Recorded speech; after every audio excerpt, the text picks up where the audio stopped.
အားလုံးပဲမြင်ရပါကျွန်တော်ဟင်းချက်ဆာလည်းဖြစ်ပါတယ်ကျွန်တော်ဒီတစ်ခေါက်မှာရော Stay War ဆာလာမစော်ပဲနဲ့ Stay War Legacy မှာရှိရဲ့လက်ဆောင်ရတဲ့လူရှင်တွေနဲ့လက်ဆောင်ရတဲ့လူရှင်တွေနဲ့လက်ဆောင်ရတဲ့လူတွေပြပြရဖြစ်ပါတယ်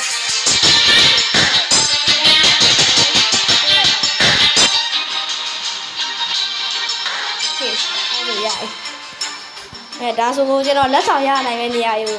ပြောပြရမှာဖြစ်ပါတယ်။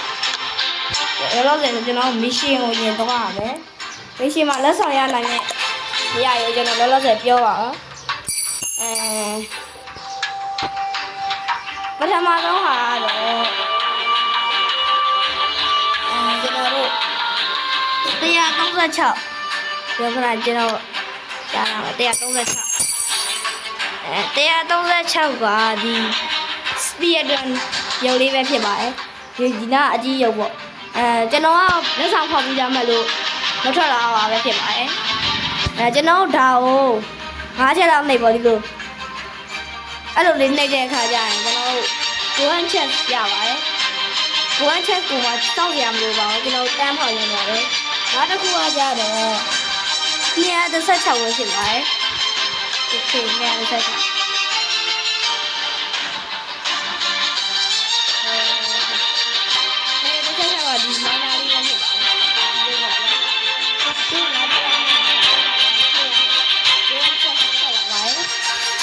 လည်းစောင့်ရမှာပါဗျာဒါတစ်ခုကကြတော့360ပဲဖြစ်ပါတယ်ဒီလေးရနာအောင်နေတယ်ဒီက360ပဲလိုက်ကြတယ်ဒီမှာပါကျွန်တော်ဒီမှာနည်းနည်းရှုပ်နေတယ်ဗျဒီ9ပင်ထဲမှာအပေါ်ကပင်ဆို6ပင်ပေါ့ဗျာတပင်2ပင်3ပင်4ပင်5ပင်6ပင်ထဲမှာဒီငါကကျွန်တော်တရားလောက်ကိုဒေတာကြည့်လိုက်360တည်ရဒီဘက်ချမ်းမှာကျွန်တော်လောက်နေတယ်ဖြစ်တယ်အများအပင်လေးပဲဖြစ်ပါတယ်အလဲကအပင်ပေါ့ဗျာ360ကတည်ရဖေးတဲ့မှာပဲဖြစ်ပါတယ်ဒီမှာအဲ့လောက်နေတဲ့အပင်ကလည်း Golden Chest ရတယ်ပြီးကြရင်404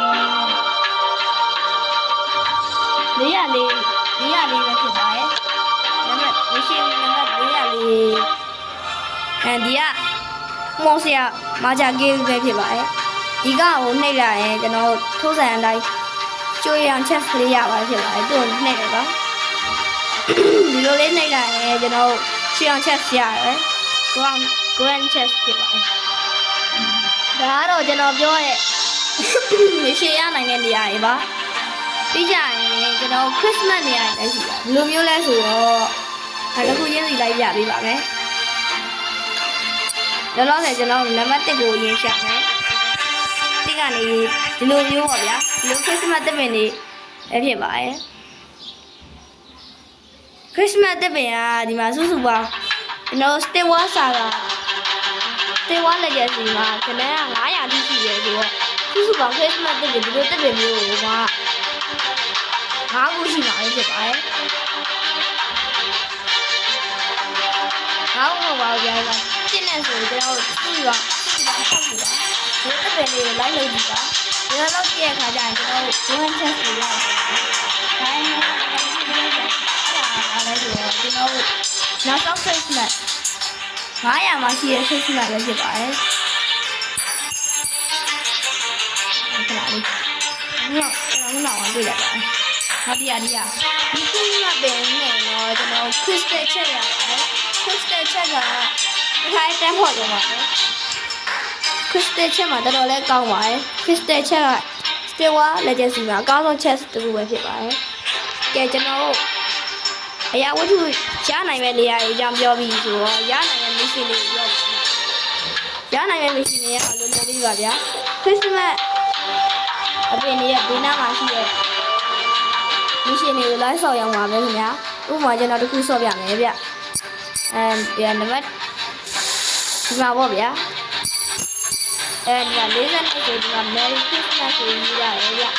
ဒါဆိုဒီကနေတန်းဆော့လိုက်တာနဲ့ဒီတော့ပေါ်မှာထိဆော့တယ်ဒါမဲ့ကျွန်တော်တော့ပြေးရအောင်ဖြစ်တယ်စပယ်ရဘယ်တော့မှမဖြစ်ရဘူးတတိယတစ်ခုနဲ့ဆိုတော့ပြေးရအောင်ဗျ 3ခုဆိုတော့ကျွန်တော်မှရှိရကြတော့3ခုမဟုတ်ပါဘူးဗျာ3ကပါကျွန်တော်မှ Christmas ပင်တွေက6ပင်တောင်ရှိရဆိုတော့ဒီ6ပင်တွေထဲမှာစုပေါင်းစပိတ်12ခါရမှာလို့ဖြစ်ပါတယ်ဒါကတော့ဆောင်းမှရပါတယ်ညာကျွန်တော်တခြားပင်တွေဘေးနားမှာလည်းရမလို့တခြားဂိမ်းတွေပါလည်းရပါတယ်ဒါပေမဲ့ဂိမ်းတွေမှာကြတော့ကျွန်တော်တခြားမရှင်ဂိမ်းတွေကကြတော့ကျွန်တော်ရတယ်ဒါပေမဲ့ကျွန်တော်ရရင်